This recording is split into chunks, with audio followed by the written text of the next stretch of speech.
नमस्कार बंधुरा सुमिता रान्नाघरे सबाइके स्वागत। आबारो चलेছি তোমাদের সাথে নতুন একটা ভিডিও শেয়ার করতে। আজ তোমাদের সাথে শেয়ার করব একদম বিয়ে বাড়ি স্টাইলে চিকেন কারি রেসিপি। বিয়ে বাড়ি স্টাইলে চিকেন কারি রেসিপিটা আমি বানাচ্ছি, কিন্তু আমি এখানে আলু দিয়েছি, তোমরা এটা স্কিপ করে যেতে পারো। প্রথমেই আমি চিকেনটা রান্না করার জন্য একটা মশলা বানিয়ে নেব। মশলাটা একটু শুকনো খোলায় ভেজে গুঁড়ো করে নেব। তার জন্য আমি নিয়েছি মৌরি, গোটা জিরে, গোটা ধনে, গোটা জিরে, শুকনো লঙ্কা আর গোটা গরম মশলা শুকনো খোলায় লাল লাল করে ভেজে গুঁড়ো করে রেখে দেবো। এবার রান্নাটা করার জন্য কড়াই দিয়ে দিচ্ছি বেশ কিছুটা তেল। আর আমি এখানে 250 গ্রামের মতো তেল দিয়েছি। আমার এখানে 2 কেজি মাংস আছে। এবারে তোমরা যদি আলু খেতে পছন্দ করো মাংসতে, তাহলে তোমরা যতটা প্রয়োজন ততটা আলু দিতে পারো। এবার আলুর উপর অল্প একটু হলুদ গুঁড়ো ছিটিয়ে দিয়ে আলুটা বেশ লাল লাল করে ভেজে তুলব।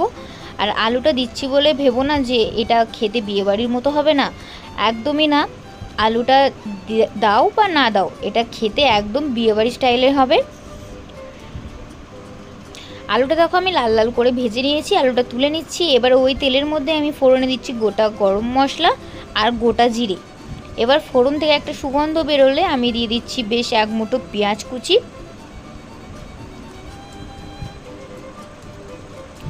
পেঁয়াজটা বেশ ভালো করে লাল লাল করে একটু ভাজবো। পেঁয়াজটা আমি দেখো লাল করে ভেজে নিয়েছি। এবার ওতে দিয়ে দিচ্ছি কিছু গোটা কাঁচা লঙ্কা। অল্প অল্প করে লঙ্কাগুলো আমি ফাটিয়ে দিয়ে দিয়েছি। এবারে দিচ্ছি আদা রসুনের পেস্ট। এবার মশলাটা একটু কষাবো।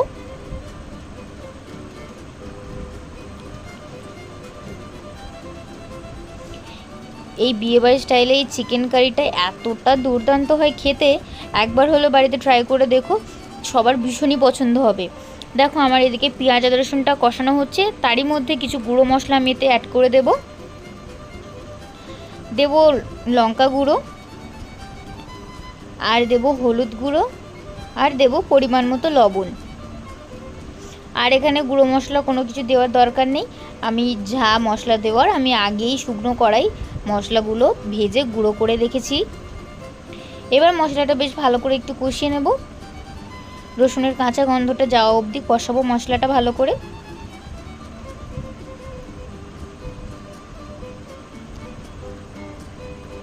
দেখো আমার মশলাটা ভালোভাবে কষানো হয়ে গেছে। আমি কেটে পরিষ্কার করে ধুয়ে রেখেছি মাংসটা, সেই মাংসটা দিয়ে দিলাম।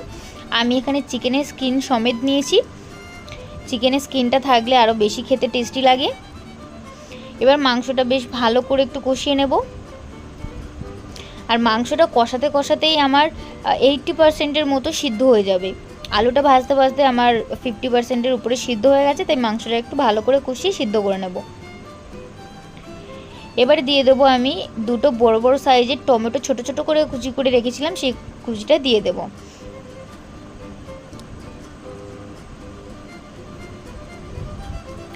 দিয়ে এবার মাংসটা বেশ ভালো করে একটু কষিয়ে নেব।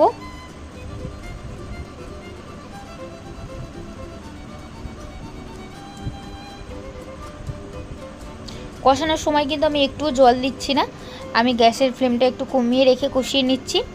আর মাংসতে দিচ্ছি আমি কয়েকটা গোটা পেঁয়াজ।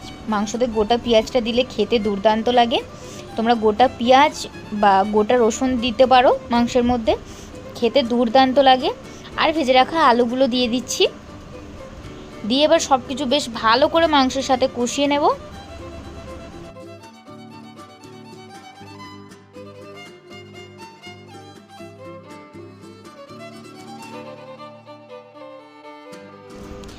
আমি প্রায় এখানে 10 থেকে 15 মিনিটের মতো মাংসটা ভালো করে কষিয়ে নিচ্ছি।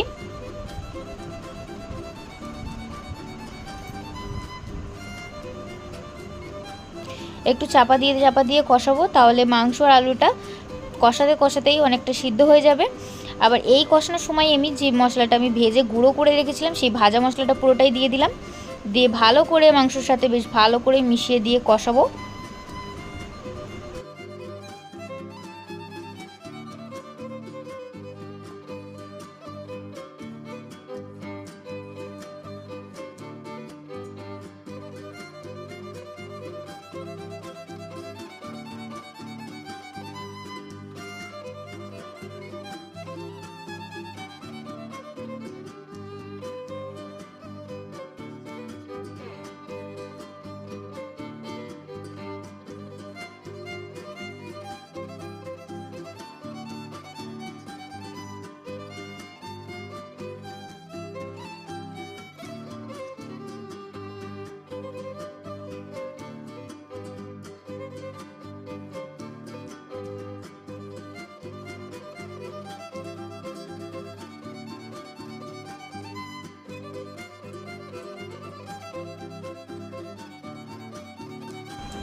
দেখো আমি মাংসটা বেশ ভালো করে কষিয়ে নিয়েছি, আর মাংস আর আলুটা কষাতে কষাতে আমার 80%-এর উপরে সিদ্ধ হয়ে গেছে।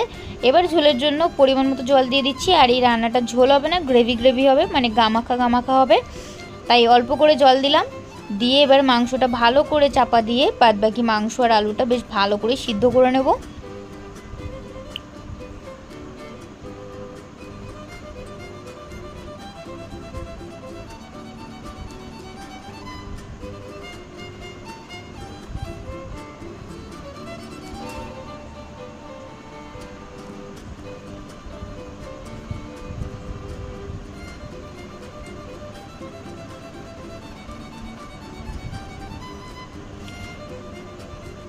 আমার মাংস আলু ভালোভাবে সিদ্ধ হয়ে গেছে, ঝোলটাও অনেকটা কমে এসছে, গামাখা হয়ে এসছে। আর উপর দিয়ে একটু গরম মশলা গুঁড়ো দিয়ে মাংসটা নামিয়ে নেব।